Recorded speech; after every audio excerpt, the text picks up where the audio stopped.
everybody. Before we jump into today's episode, we have two sponsors we want to say thank you to for supporting this show. The first one is Routine. You guys have heard me talk about Routine, honestly, back from the early days of the podcast, and it's still a product I use every single morning. They have a prompt for me here. I'm going to do a little impromptu on this ad read today because honestly, this is a product that I truly believe in. And so I'm just going to tell you guys exactly what I think and why. First and foremost, this is a stat that they shared, but when you sleep, you lose between a pound and a pound and a half of water. And most of that's just sweating while you sleep. I used to not know if that was actually true, to be honest. I felt like a pound to a pound and a half of water seemed like quite a bit while I slept.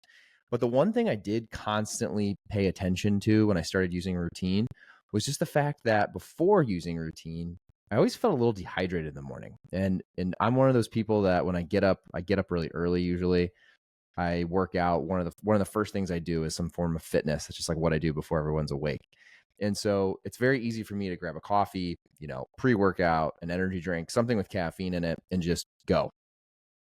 When I am good about using Routine, first, I basically they come in these little single serve packets. They contain half an organic lemon, a tablespoon of apple cider vinegar, Himalayan sea salt, all 6 essential electrolytes, and they have no sugar in them at all. A lot of hydration products are going to have sugar. So one of the things about Routine that I love is that there's no sugar in there.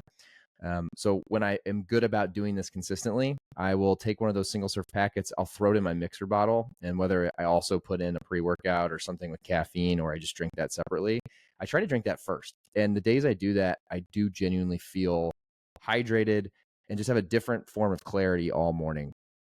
A lot of people have tried to make their own homemade versions of Routine, right? You see people they take a shot of the apple cider vinegar, they put a little sea salt, a little lemon in a drink. This is essentially that, but in a product that you can take with you on the go, have it ready for you first thing in the morning. I know me personally, when I'm groggy rolling out of bed, the last thing I want to do is, squeeze a lemon, cut lemons up, go get the apple cider vinegar, find my sea salt. I just rip this packet open, throw it in my water, drink it, and it's good to go. You can try yours today. If you haven't tried it yet and you've been listening to this podcast for years, just try the damn Routine. Give it a shot.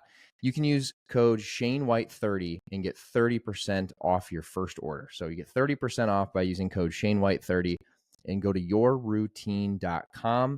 To make it even easier, I've added the link to yourroutine.com in the show notes. So just click on the show notes for this episode, click on the link to yourroutine.com, and don't forget to use code ShaneWhite30. All right, guys, today's episode is also brought to you by Neuro Roast. Again, I'm going to go a little off script here.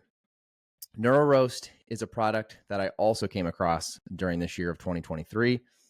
They are a coffee company that's helping you optimize your brain function and overall well-being. This is another product that, to be honest with you, when I first started working with it, I was a little on the fence. I was like, do I really want to have mushrooms in my coffee? Well, folks, I will tell you, when I use Neuro Roast, one of the things that has stood out to me the most is I'll back up. People that know me know that I have way too much caffeine, typically. One of the things this year I've done a good job of is cutting out alcohol. Not completely, but predominantly, I don't touch a lot of alcohol anymore. What I think I've actually done the other way, though, is add a lot more caffeine. So I do definitely drink too much caffeine. That's something I need to work on next year, is just trying to minimize how much of that. But Neuro Roast is something that has actually helped me because of the way they've formulated their coffee. Like, unlike regular coffee, which is, still something I consume, but Neuro Roast specifically doesn't cause jitters or crashes. Mushroom coffee provides a more balanced and sustained energy, allowing you to stay focused and productive throughout the day. So the times I do use Neuro Roast, I'll be honest, I just don't feel that jittery, like, I'm jumping out of my chair or standing here at my desk jumping around feeling. So give Neuro Roast a try. They have some really good flavors. I'll be honest too, the two guys that started Neuro Roast are just really good dudes based out of New York, and they're hustling, and hopefully they can get some people to try Neuro Roast this holiday season by listening to this podcast. So for you folks who've been on the fence, I'm telling you, it tastes delicious. They've done a fantastic job of making this coffee not only be functional, but taste fantastic. And if you want to try Neuro Roast, you can use code ShaneWhite. So it's super simple, just Shane White at checkout. you'll also get 30% off. So if you go to neuroroast.com, and once again, I have added that to the show notes. So just click into the show notes while you're listening to this episode. You can click on NeuroRoast link directly. Don't forget to use code just Shane White, and you'll get 30% off your order. Hope you guys love both these products. I'm trying to not only bring you guys products that I use, but that I believe in on the podcast. I'm not taking ad reads for any brands that I don't really believe in. So anyway, hope you guys love both those products, yourroutine.com and neuroroast.com. I've added those links to the show notes. I hope you guys love it. And I got an awesome guest coming up right after this.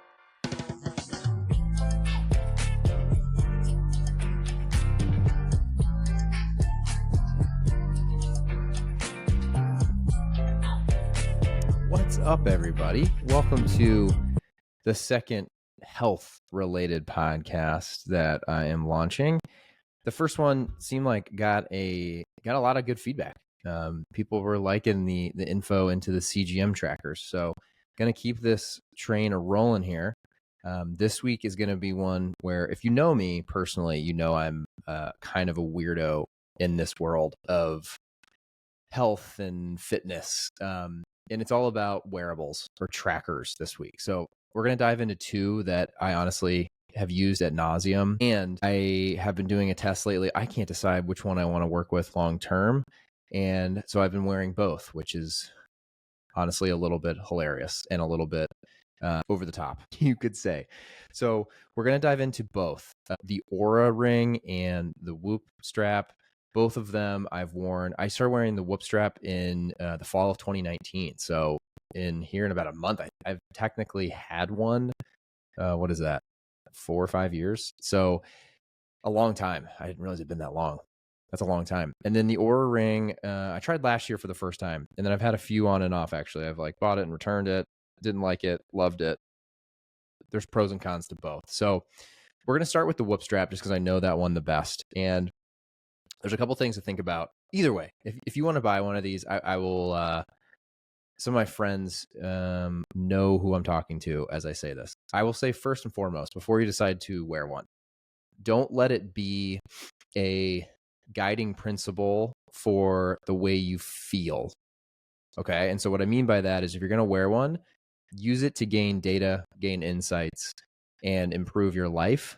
Don't use it for I wake up, I open my phone app, and I'm going to let this app tell me how I'm feeling today. I think that's something that I have fallen into a trap at one point, where I might wake up feeling great, and then I look at the Whoop or the Oura, and the score is lower than I expected. And all that really did was then make me feel not as good that day. And I would argue that that is probably the biggest downfall of these things long term, is that's probably the most consistent feedback you'll hear if you've tried one of these, or if you have friends or family and they shit on it. It's usually because, I would argue, they fell into that trap.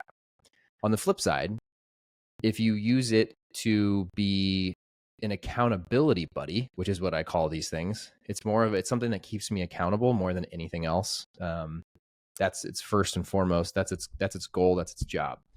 If you can get comfortable with that, I think they can be of mass benefit. So I wanted to start that off by saying that. Secondly, is one better than the other? I like to start off here. They do very similar things, but they ultimately are a little bit different. The Whoop strap, I would say, is for someone who wants to understand their performance, their sleep, their recovery. And by recovery, just like what your health metrics look like the day after any strain, or the way you wake up in the morning. Whoop does a really good job of today, and Oura is actually catching up. So I'll call that out too. Whoop does a much better job of saying, hey, you did X, Y, and Z yesterday. X, Y, and Z had this sort of positive or negative impact to your health today. Oura, like I said, they've launched some features in the last few months that actually are pretty applicable to this. But Whoop is definitely more of like a performance optimization tool. I would argue, though, anyone who wants to be a high performer, whether you want to be a high performing athlete, whether you want to be a high performing entrepreneur, if you want to be a high performing just individual at your job or at your company that you work for, whether you want to be a high performing mom or dad, whatever it may be, I would say Whoop and Oura, like you could use it for those purposes. The Whoop strap is designed to be worn 24/7. It's got these sensors, which if you're watching, you can see I've got mine on.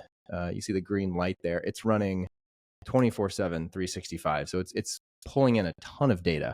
The main things that it'll show you are, your average heart rate during the day and what that turns into as far as strain. It also shows you your overnight HRV, which is heart rate variability. The easiest way I've always described heart rate variability to anybody is when you say you have your heart beats 60 seconds in a minute. It's not a perfect 1, 2, 3, 4. It can be 1, bump, bump, bump, bump, bump, 2, bump, bump, 3, bump, bump, bump, bump, 4. It changes, it fluctuates. So the more fluctuation you have, actually the higher your HRV is, which is a good thing. It means your body is able to take on strain or take on stress in a positive manner. The lower your HRV, the less able your body is to take on strain optimally. And what that usually feels like for me is if I have a low HRV, things like deep mental thought, really important conversations, my workout, all those things just feel harder. I feel more irritable. I don't want them. So ultimately, what the Whoop is trying to do, you wake up every morning, you have a yellow, green, red score. And ultimately, what you're trying to do is you want to wake up in the green every day. That's not possible for most of us who have lots of different things going on. But what it does over time is it actually teaches you what you should do more of and what you should do less of. So I'll give a couple quick examples on the Whoop, and then we'll jump to my thoughts on the Oura. For Whoop, the biggest thing this thing has taught me over the last 4 years is how big of a detriment alcohol was on my health.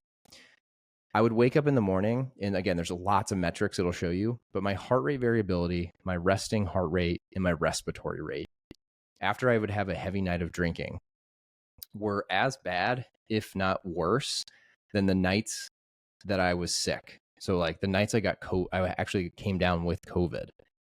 My performance numbers or my recovery numbers were not as bad as an average Friday or Saturday night. So for me, I haven't talked about this a ton publicly on here.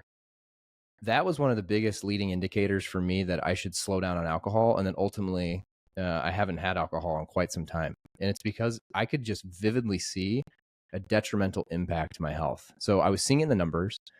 And then when we first had Grayson, my son, I started to feel like I was just a shittier version of myself, a shittier version of being a dad when I had alcohol. So these things were, the Whoop just helped kind of confirm from a data perspective on what I can't see, which is what's happening to my heart, what's happening to my lungs, what's happening to my respiratory rate, what are my numbers looking like outside of just the way I feel.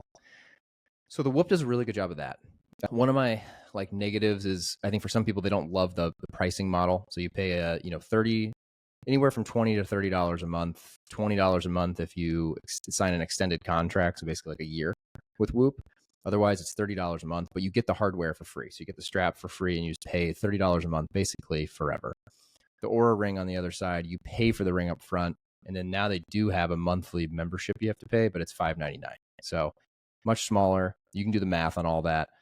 Typically, if you're going to have the Whoop for more than I think like a year and a half, depending on which Oura ring you pick, so they get more expensive with the different colors, the Whoop's going to be a little more economical. The Oura ring, all of those things I said about Whoop as far as the stats, HRV, your sleep quality, resting heart rate, respiratory rate, the Oura does all that as well.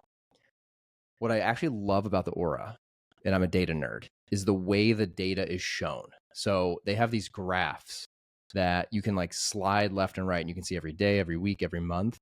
Personally, a big knock I have on Whoop is that I think to really look and understand the data is really difficult for the average person to hop in and see. Oura, I think, even as someone who's been looking at this data for a long time, the Oura is way better in this world of letting you understand and see the data. Oura also is much, I would say, they do better from an analysis perspective on sleep quality. They're definitely more of a sleep, quality type of tracker. And what you see is, by wearing a ring, there's ultimately times where you can't always have the ring on. So for example, if you're into CrossFit or heavy lifting, a lot of times things in the gym, you wouldn't want to have a ring on. A lot of people have, I have these rubber, Quelo or whatever they're called, wedding bands for when I work out. So the biggest downside of Oura, in my opinion, is there's not always going to be a good, like you're not gonna be able to have it on 24/7 necessarily. So I've already found there's times where I either don't want to have it on or I take it off for a little bit of time. And if I'm doing something really strenuous during that time, well, it's just a big gap in the data that then when my recovery is poor the next day, the Oura Ring doesn't necessarily have a good understanding of, is that from when you had it on or were you doing something when it was off? So it's my biggest gripe with the Oura Ring. For a lot of people, though, the Oura Ring's a little more subtle. It's like just having another ring. I would argue as a guy having another ring on outside my wedding ring, it's kind of obnoxious having two rings on. So I go back and forth. They do different things. I would tell you, if you're on the fence or you've ever thought about it, you should get one.